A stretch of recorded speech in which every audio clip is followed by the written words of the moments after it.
Hello students, CA foundation का issue of shares May 2019 6A question 10 marks. Almost हर साल issue of shares का एक क्वेश्चन आया है 10 मार्क्स का, तो इस चैप्टर को ज़रा भी लाइटली मत लीजिएगा।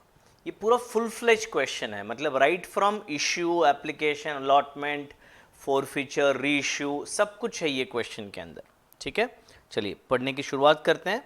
Bhagwati limited invited application for issuing 2 lakh shares, मतलब वो चाहते थे कि 2 लाख शेयर वो बेचे।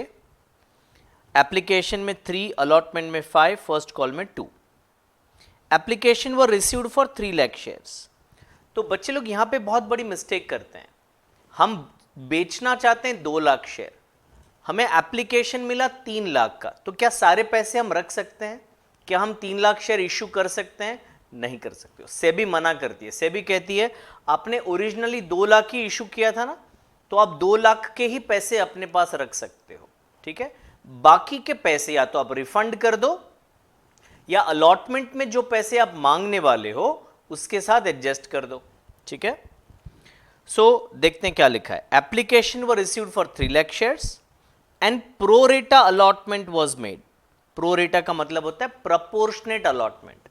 एग्जाम्पल, जिसने 3 शेयर अप्लाई किए थे उसको 2 शेयर अलॉट करेंगे, मतलब हर एक लोगों का 1 शेयर का पैसा एक्स्ट्रा कंपनी के पास रहेगा, जो पैसा अलॉटमेंट के साथ एडजस्ट कर देंगे, ऐसा लिखा है। Money overpaid on application was adjusted towards allotment money.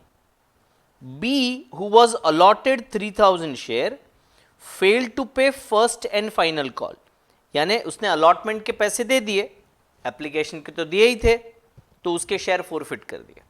He shares were forfeited. Out of the forfeited shares 2500 shares were reissued as fully paid up 6 पर share. Pass journal entries to record about transaction. तो इसको है ना एक shortcut करता हूं मैं हमेशा, application, allotment, first and final. So 3, 5 and 2, 3, 5, 2, 10। ये जो 3000 शेयर्स हैं जो हम फोरफिट कर रहे हैं, उन्होंने एप्लीकेशन के पैसे दिए हैं, अलॉटमेंट के पैसे दिए हैं, फोरफिचर के पैसे नहीं दिए हैं, तो उसके बाद हमने शेयर फोरफिट किए। 2500 शेयर हमने री इशू किए और वो 6 रुपीज़ में री इशू किए। तो एक ब्रीफली जर्नल एंट्री के लिए हमें काम आएगा। पहला, अच्छा मैं नरेशन नहीं बताने वाला हूँ, नरेशन आप खुद लिख लीजिएगा। हर नरेशन में as per board resolution number this dated this ऐसा लिख लीजिएगा। ओके, तो पहला एंट्री, पहला स्टेज क्या होगा? पहले एप्लीकेशन के पैसे आएंगे, तो पैसे आएंगे तो बैंक अकाउंट को हम डेबिट करेंगे। मैं ब्रैकेट में कैलकुलेशन लिख रहा हूँ।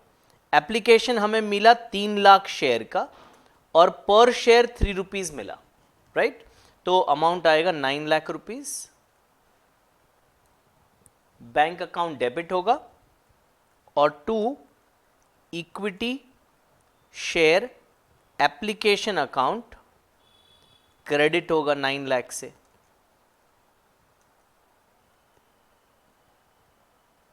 तीन लाख शेयर का एप्लीकेशन आया, 3 रुपीज़ पर शेयर एप्लीकेशन आया। सेकेंड, अब सेकेंड स्टेज में एप्लीकेशन मनी को हमें ट्रांसफर करना है। कहां ट्रांसफर करना है बेटा? कैपिटल में ट्रांसफर करना है। क्या हम 2 लाख के जगह 3 लाख शेयर अलॉट कर सकते हैं? आंसर है नहीं कर सकते हो सर, अभी तो बताया आपने। तो अभी हम इक्विटी शेयर एप्लीकेशन को ट्रांसफर करने वाले हैं। कहां पे बताता हूं। तो इक्विटी शेयर एप्लीकेशन को मैंने पूरा डेबिट कर दिया 9 लाख रुपीज से। 2 इक्विटी शेयर कैपिटल में मैं ट्रांसफर करने वाला हूं। कितना बेटा? तो 2 लाख शेयर ही मैं अलॉट कर सकता हूं और 2 लाख शेयर का एप्लीकेशन मनी कितना है? 3 रुपीज़ के हिसाब से 6 लैक्स, तो उतना मैंने कैपिटल में ट्रांसफर कर दिया। अब जो एक्स्ट्रा 3 लाख रुपया बचा है बेटा, कंपनी के पास तो 9 लाख रुपया आया, वो 9 लाख में से एप्लीकेशन का वो 6 लाख ही अपने पास रख सकते हैं, तो बाकी का 3 लैक्स क्वेश्चन में बोला गया है कि अलॉटमेंट में आप ट्रांसफर कर दो।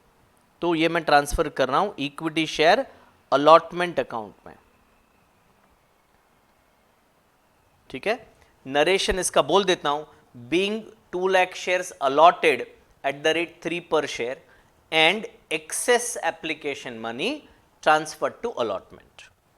अब तीसरा स्टेज क्या होगा, हम सारे शेयर होल्डर को लेटर लिखेंगे कि आपने इतने शेयर अप्लाई किए थे, हम इतने शेयर आपको अलॉट कर रहे हैं, इतना आपका एक्स्ट्रा पैसा है और अभी बैलेंस पैसे आप दे दीजिए। तो पहले अलॉटमेंट मनी ड्यू का एंट्री करते हैं। अलॉटमेंट मनी ड्यू का एंट्री होगा equity share allotment account debit to equity share capital account. अब एक मिस्टेक बच्चे लोग करते हैं, पूछो क्या? तो वो जो ऊपर वाला 3 लाख है ना, उसको एडजस्ट कर लेते ना। इधर आपको कितना पैसा लेना है उसकी बात नहीं करनी है, अलॉटमेंट का कितना पैसा है। तो अलॉटमेंट का कितना पैसा है बेटा, 5 रुपीज पर शेयर है और 2 लाख शेयर्स हैं, तो 10 लाख रुपीज से ये एंट्री आप कर दोगे। वो जो एक्सेस है ना उसको अभी बीच में नहीं लाओगे, अभी नेक्स्ट एंट्री में आ जाएगा, मैं बताता हूं आपको। तो यहां पे हम सिर्फ एंट्री कर रहे हैं कि अलॉटमेंट का कितना पैसा है, 5 रुपया इंटू 2 लाख शेयर्स। अब हम एंट्री करने वाले हैं कि अलॉटमेंट का कितना पैसा मिला। ठीक है, क्या सब लोग पैसा दे रहे हैं? वो भाई साहब 3,000 शेयर पे पैसा दे रहे हैं, हाँ जी, अलॉटमेंट के पैसे तो सभी लोग दे रहे हैं। तो 3 लाख तो हमारे पास ऑलरेडी पड़े हुए थे, 10 लाख हम मांग रहे थे, तो एक्चुअली वो लोग कितना पैसा देंगे, 7 लाख रुपया देंगे। ठीक है ना, तो bank account debit, because everybody is paying, we will say bank account debit, bracket में शो करता हूं 10 lakh minus 3 lakh which is 7 lakh rupees and to equity share allotment account को मैंने क्रेडिट कर दिया 7 लाख से। तो मैं हर स्टेज पे ना अकाउंट्स को जीरो करते जाता हूं। एप्लीकेशन को जीरो कर दिया, अलॉटमेंट को पहले हमने 10 लाख से डेबिट किया थर्ड एंट्री में, सेकेंड और फोर्थ एंट्री का टोटल अगर आप देखो तो अलॉटमेंट 10 लाख से क्रेडिट हो गया है, मतलब अलॉटमेंट भी जीरो हो गया है, एप्लीकेशन भी जीरो हो गया है। अभी कॉल के पैसे मांग रहे हो, तो कॉल के पैसे कितने बेटा, 2 रुपीज पर शेयर है, तो एंट्री होगा equity share first and final call debit, first and final call debit 4 lakh रुपया, 2 लाख इंटू 2 रुपया, और क्रेडिट करोगे equity share capital account. Narration आपको लिखना है, ठीक है। 6th एंट्री, अब पैसे आ रहे हैं, सबको लेटर भेजे कि भाई पैसे दो, अब पैसे आ रहे हैं। क्या सब लोग दे रहे हैं? नहीं जी, एक बंदा है जिसके पास 3,000 शेयर्स हैं जो 2 रुपए नहीं दे रहा है, तो एंट्री होगा bank account debit, bank account debit calls in arrears account debit. हमेशा ये आदत रखने का कि जो नहीं मिला है वो कॉल्स इन अरियर्स में डाल देना है। तो equity share first and final call को क्रेडिट कर देना है, पूरा खाली कर देना है। तो ध्यान से देखिएगा, ऊपर हमने इक्विटी शेयर फाइनल कॉल को 4 लाख से डेबिट किया, यहां पे मैं पूरे 4 लाख से उसको क्रेडिट कर दूंगा। अच्छा, 3,000 शेयर पे 2 रुपया नहीं मिल रहा है, तो 6,000 रुपया हमें नहीं मिल रहा है, और बाकी का अमाउंट आप यहां पे लिख सकते हो 3,94,000। उसको दूसरे ऐसे भी लिख सकते हो 1,97,000 शेयर्स इंटू 2। 1,97,000 क्यों आया बेटा? तो 2 लाख शेयर में से एक बंदा है जो 3,000 शेयर पे पैसे नहीं दे रहा है, तो 1,97,000 इंटू 2। इसका नरेशन होगा being first and final call money received except on 3,000 shares. अब क्या, अब हमने उसको नोटिस भेजा, पहला नोटिस, दूसरा नोटिस, तीसरा नोटिस। तीसरे नोटिस में बोला हमने कि बेटा अभी बहुत हो गया, अभी पानी सर के ऊपर जा रहा है, अभी अगर पैसे नहीं दिए ये दिन तक तो हम आपके शेयर कैंसिल कर देंगे। और मजे की बात है, आपने हमें 8 रुपए दिए हैं, है ना, 3 और 5 8 रुपए दिए हैं, आपके 8 रुपए हम हड़प लेंगे, जब्त कर लेंगे। फिर नहीं बोलना, तो वो भाई साहब नहीं जागे, तो उसके शेयर हमारे बोर्ड ऑफ डायरेक्टर ने कैंसिल कर दिए। तो अभी कैंसिल करने का एंट्री करते हैं। जब हम शेयर इश्यू करते हैं तो शेयर कैपिटल क्रेडिट होता है, जब हम शेयर कैंसिल करते हैं तो शेयर कैपिटल डेबिट होता है। कौन से वैल्यू से? पेड अप या कॉल्ड अप फेस वैल्यू से। तो हमने पूरा 10 रुपया कॉल किया है, तो फिर अभी डेबिट करोगे आप इक्विटी शेयर कैपिटल अकाउंट को आप डेबिट करोगे। 3,000 शेयर इंटू 10 रुपीज़, यानी कि 30,000 रुपीज़ से आप शेयर कैपिटल को डेबिट करोगे। 2, अब 2 में दो अकाउंट आने वाले हैं, दो अमाउंट आने वाले हैं, एक जो पैसा आपको मिला है, दूसरा जो पैसा आपको नहीं मिला है। तो पहले नहीं मिला है वो लिख लेता हूं, कॉल्स इन एरियर्स। कितना रुपया नहीं मिला है? ऊपर ही तो है बेटा, 6,000 रुपया नहीं मिला है, तो उसको हमने डाल दिया कॉल्स इन एरियर्स में। और जो पैसा मिला है उसको हमने डाल दिया शेयर फोरफिटेड अकाउंट में, 24,000। ये शेयर होल्डर एक्चुअली मूर्ख है ना, 8 रुपया दे दिया है, 8 रुपया देने के बाद 2 रुपया नहीं है उसके पास, कहीं से ले लेता उधार, तो अभी नहीं है तो क्या करेंगे, शेयर कैंसिल हो गए उसके, शेयर फोरफिट हो गए। 8th, अब उसके शेयर हम किसी और को री इशू कर रहे हैं। किसको री इशू किए? उसके सारे शेयर री इशू नहीं हुए, 2500 शेयर्स हम री इशू कर रहे हैं 6 रुपीज़ में, ठीक है। तो एंट्री क्या होता है मैं बताता हूं आपको। बैंक अकाउंट डेबिट पहले कर दो, 2500 इंटू 6 यानी कि 15,000। अब एक रो ब्लैंक छोड़ दो, सवाल पूछो कि जो शेयर री इश्यू कर रहे हैं वो कितने रुपए का है, 10 रुपए का है, 5 रुपए का है, तो फुल्ली पेड अप बोला यानी कि 10 रुपए का शेयर। तो कैपिटल को हम क्रेडिट करेंगे 10 रुपए से, तो 25,000 यानी कि 10,000 का नुकसान हो गया बेटा। 15,000 मिला, शेयर तो 25,000 के थे, तो शेयर्स फोरफिटेड को हमने डेबिट कर दिया।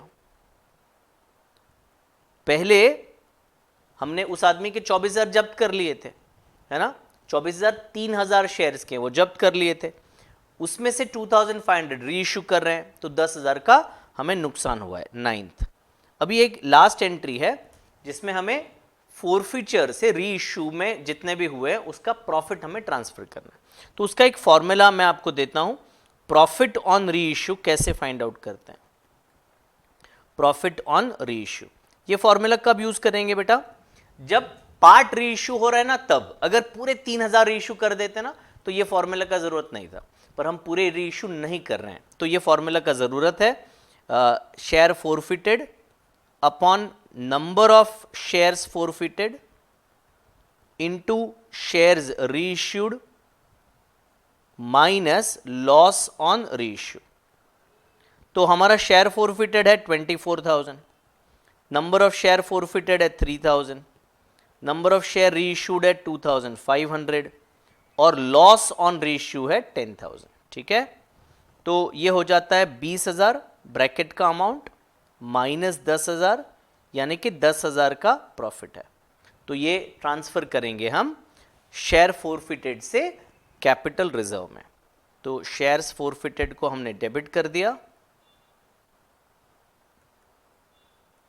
अकाउंट डेबिट, और कैपिटल रिजर्व अकाउंट को हमने क्रेडिट कर दिया। 10,000 रुपए से डेबिट और क्रेडिट, ठीक है। काफी इंटरेस्टिंग क्वेश्चन था, पूरा एग्जॉस्टिव क्वेश्चन था। इश्यू ऑफ शेयर्स का पूरा चैप्टर ऑलमोस्ट इसमें कवर हो जाता है, ठीक है। आई होप आपको समझ में आया होगा। Thank you.